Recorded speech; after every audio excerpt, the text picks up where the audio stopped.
پاکستان یہ تمام جماعتاں مسئلہ ختم نبوت نے اپنی بنیاد بنائیں تاکہ ملک وچ ایک فضا قائم ہوئے، ملک دا وجود قائم رہے، قوم دی سالمیت اور جغرافیائی وحدت قائم رہے۔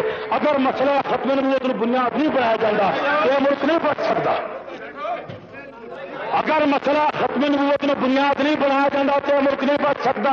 دوسری بات یہ ہے، بعد میں سے بات آ گئی ہے، مرزائیوں کے ساتھ کسی معاملے میں گٹھ جوڑ ہوگا، وہ چھوٹے پیمانے پر ہو بڑے پیمانے پر ہو، وہ سیاسی نوعیت کا ہو علاقائی نوعیت کا ہو، ہم بنیادی طور پر اس کو مرزائیوں کا حلیف اور دوست سمجھتے ہیں۔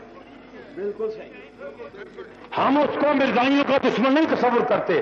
ہاں کسی ایک علاقے میں کمیونسٹ موومنٹ کے چوتھے اصول کی بنیاد پر، کمیونسٹ موومنٹ کے چوتھے اصول کی بنیاد پر کہ علاقائی ثقافتی تعلقات قائم رکھنے چاہیے، ثقافت کی بنیاد پر مسئلہ ختم نبوت کو بیان کرنا ہمارا نزدیک کوئی معنی نہیں رکھتا۔ مسئلہ ختم نبوت ہماری ثقافت نہیں ہے، ہمارا دین ہے۔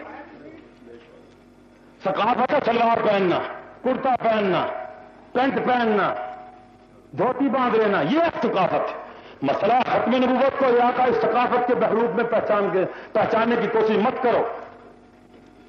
بالکل مسئلہ ختم نبوت تمام جماعتیں اپنا اس کو اساسی دستور کی اساس بنائیں۔ ہمارا مطالبہ ہے، کیا آپ اس بات سے متفق ہیں؟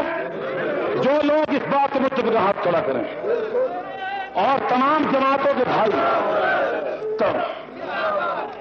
تمام جماعتوں کے بھائی اپنے بزرگوں کو، جن کی جماعتوں کا منشور سیکولرزم پر مبنی ہے، جن کی جماعتوں کا پروگرام سیکولرزم ہے، جن کا پروگرام مستقبل سیکولرزم پر مبنی ہے، وہ اپنے لیڈروں سے کہیں کہ سیکولرزم کی لعنت کو ختم کرو۔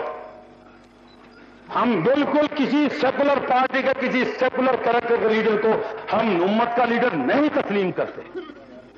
وہ امت کو، اور یہ سیکولرزم کا نتیجہ حاکم مرزائی دندنا رہے ہیں، باولے کتے کی طرح چوراہوں میں بھاگ رہے ہیں، یہ اسی سیکولرزم کا نتیجہ ہے۔ تو بات بہت دور نکل گئی۔ اللہ تعالیٰ آپ کو جزائے خیر دے۔ آپ لوگوں نے ہم فقیروں کی آواز پر لبیک کہا، اپنے ایمان کا، اپنی دینی حمیت کا جذبہ آپ نے وافر ہم پہنچایا، اور خداوند قدوس آپ کو اس بات کی بھی جزائے